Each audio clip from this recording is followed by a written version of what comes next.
Welcome friends, welcome to this new episode. और आज हम देखेंगे कि एक थिन मीन्स बिल्कुल थिन, ठीक है, थिन आइसोलेटेड चार्ज, ये चार्ज है, इस पर टोटल चार्ज क्यू है। ओके, टोटल चार्ज क्यू है।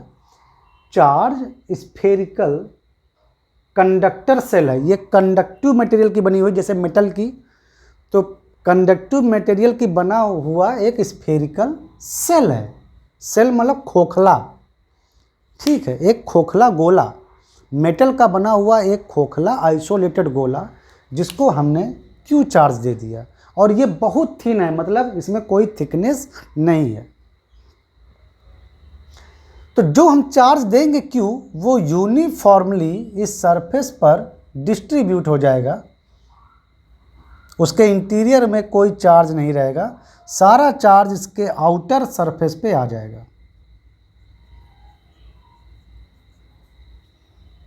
ये सारा Q चार्ज इसके आउटर सरफेस पे आ गया। तो इलेक्ट्रिक फील्ड निकालेंगे पहले हम। ये मान लो, ठीक है, पहले लिख देते हैं। ये मान लो इस सेल का सेंटर है और इस सेल की रेडियस है कैपिटल R। तो पहले हम इस हॉलो जो स्फेयर है, यानी स्फेरिकल जो सेल है, इसके इनसाइड किसी पॉइंट P पर, जो कि R डिस्टेंस पर है, तो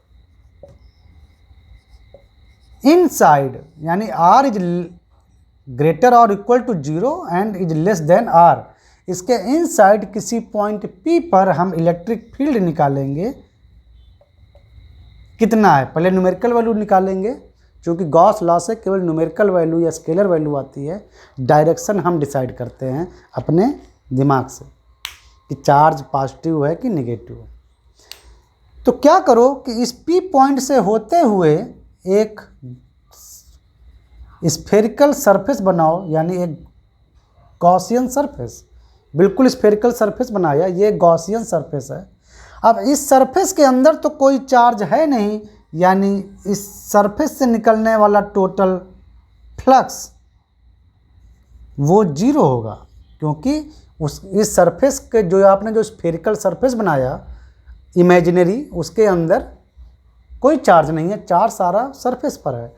और फाई क्या होता है, फाई होता है यानी फ्लक्स, इलेक्ट्रिक फील्ड और एरिया वेक्टर का डॉट प्रोडक्ट और उसका सरफेस इंटीग्रेशन। यहाँ पर आप इलेक्ट्रिक फील्ड और उसका डॉट लेंगे और आप स्फेयर मान रहे हैं, तो उस इलेक्ट्रिक फील्ड अगर आउटवर्ड आप ले रहे हैं तो वो हर रेडियस स्फेयर पर नॉर्मल होती है, ठीक है। तो E और DA के बीच में, यानी एरिया वेक्टर के बीच में एंगल बनेगा 0, यानी cos 0 मीन्स 1। तो इलेक्ट्रिक फील्ड और एरिया यानी 4 पाई R स्क्वायर। अब इसको इसके इक्वल जरा रख के देखो, ये आया गॉस लॉ से और ये हमने इंटीग्रेशन किया।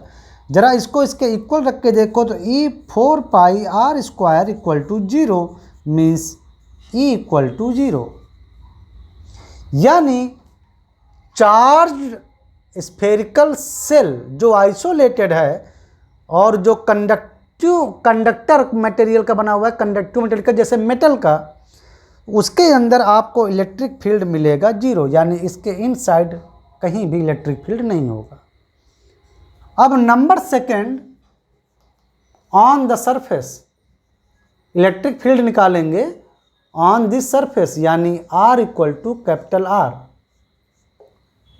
अब आप यहाँ पर यानी सरफेस पर निकालिए इलेक्ट्रिक फील्ड। तो सरफेस पर जब आप निकालेंगे तो पहले गॉस लॉ लगाइए और इलेक्ट्रिक फ्लक्स निकालिए। Electric flux equal to charge enclosed divided by epsilon naught, यही तो आपने पढ़ा है।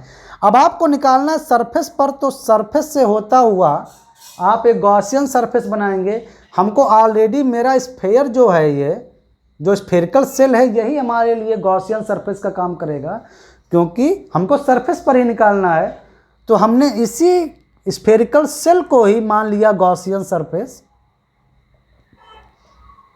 और गॉसियन सरफेस पर जो चार्ज होता है उसको आप इंक्लूड कर सकते हो इस फार्मूले में, पहले ही बता चुके हैं। तो गॉसियन सरफेस पर ये जो स्फेरिकल जो सेल है, इसी के सरफेस पर टोटल चार्ज है Q/ε0। ओके।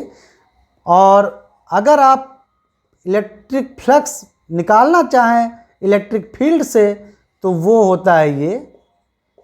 और अगर सरफेस पर चार्ज यानी R = कैपिटल R पर अगर चार्ज Q है और मान लो अगर इलेक्ट्रिक फील्ड E है तो E और उसका एरिया 4πr²। तो आप इन दोनों को इक्वल करके रखिए, तो E × 4πr² = Q/ε0, यानी इलेक्ट्रिक फील्ड = 1/4πε0 Q/R²। ये है आपका इलेक्ट्रिक फील्ड इस चार्ज कंडक्टिव सेल के सरफेस पर, इनसाइड 0 सरफेस पर इतना है। समझ में आया?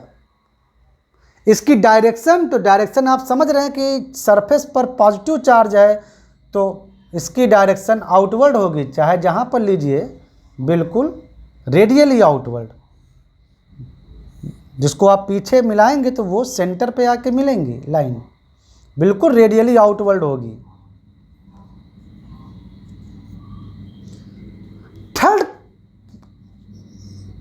थर्ड कंडीशन है कि आप इस चार्ज स्फेरिकल कंडक्टिव सेल के बाहर कहीं निकाल लें इलेक्ट्रिक फील्ड। जैसे मान लो हम निकालना चाहते हैं यहाँ इस पॉइंट पर, जो कि R डिस्टेंस पर है लेकिन बाहर है, यहाँ पर, इसका नाम T। तो अब की हम निकाल रहे हैं electric field at R = capital R पर। कहीं भी इस स्फेरिकल जो सेल है इससे बाहर, इस स्फेरिकल सेल के चलते इलेक्ट्रिक फील्ड निकालिए स्फेरिकल सेल से बाहर किसी पॉइंट पर। तो बाहर पॉइंट मान लो जैसे ये T है, तो हम वहाँ पर मान लो एग्जाम्पल तौर पर निकालना चाहते हैं। तो यहाँ से एक गॉसियन सरफेस सिमेट्रिकली बनाओ जो कि पूरे इस कंडक्टर को, जिस पर चार्ज है, उसको इनक्लोज कर दे। तो हमने इस R रेडियस का एक गॉसियन सरफेस बनाया जो कि है एक स्फीयर, जिसके अंदर ये पूरा कंडक्टर आ गया, जो कि हमको कंडक्टर से बाहर निकालना था। ओके, R डिस्टेंस पर। तो पहले फ्लक्स निकालते हैं कि इस गॉसियन सरफेस पर से जाने वाला या थ्रू नेट फ्लक्स कितना है। तो फ्लक्स इक्वल टू होता क्या है, गॉस लॉ से इनक्लोज्ड चार्ज डिवाइडेड बाई ε0। अब इस गॉसियन सरफेस जो बड़ा वाला है, इसके अंदर इनक्लोज चार्ज कितना है, जो इस स्फेरिकल सेल पर है, यानी Q पर है, यानी Q/ε0। ओके। और अगर आप फ्लक्स इसी गॉसियन सरफेस पर फ्लक्स, इस गॉसियन सरफेस पर फ्लक्स जो आपने लिया है बड़ा, इस पर अगर आप फ्लक्स अगर निकालना चाहें इलेक्ट्रिक फील्ड फार्मूले से, तो वो आ जाएगा E डॉट एरिया वेक्टर। और यहाँ पर अगर मान लो इतनी R मतलब इससे R डिस्टेंस पर अगर इलेक्ट्रिक फील्ड अगर E है, तो E और ये एरिया 4πr², इन दोनों को इक्वल रखिए, इसको और इसको, तो आ जाएगा E 4πr² = Q/ε0, यानी E = 1/4πε0 Q/r², where R is greater than R। यानी कि अगर आप इस चार्ज स्फेरिकल सेल के बाहर किसी पॉइंट पर आप अगर इलेक्ट्रिक फील्ड निकालना चाहें, जैसे यहाँ पर, तो उसके सेंटर से जो डिस्टेंस है स्मॉल r, वो फार्मूला होगा। लेकिन वो बिल्कुल इक्विवेलेंट है अगर हम टोटल चार्ज, मान लो अगर हम टोटल चार्ज Q इस सेंटर पर रख दें, तो भी तो इस पर R डिस्टेंस पर कितना इलेक्ट्रिक फील्ड आएगा, 1/4πε0 Q/r²। सेम। तो इसका मतलब कि चार्ज स्फेरिकल सेल के बाहर अगर आप किसी पॉइंट को आप लें तो वहाँ पर इलेक्ट्रिक फील्ड जो आएगा वो ऐसे आएगा, ऐसा फील होगा जैसे पूरे कंडक्टर का चार्ज उसके सेंटर पर रख दिया गया हो। बिल्कुल पूरे कंडक्टर को आप हटा के उसका चार्ज सेंटर पर रख दिया गया हो तो भी वही रिजल्ट आएगा। ऐसा ट्रीट करते हैं, मतलब हमको उसी तरह मिल जाता है फार्मूला। तो आउटर के लिए हमको मिल गया, सरफेस के लिए हमको एक्सप्रेशन मिल गया, और inside the conductive shell electric field equal to 0 because inside कोई भी चार्ज इनक्लोज नहीं कर रहा है हमारा गॉसियन सरफेस। ठीक है, तो ये था thin isolated charge spherical conductor shell. चलो आगे चलते हैं, कुछ और सीखते हैं। ठीक है, आई थिंक आपको गॉस लॉ क्लियर होता जा रहा है धीरे धीरे।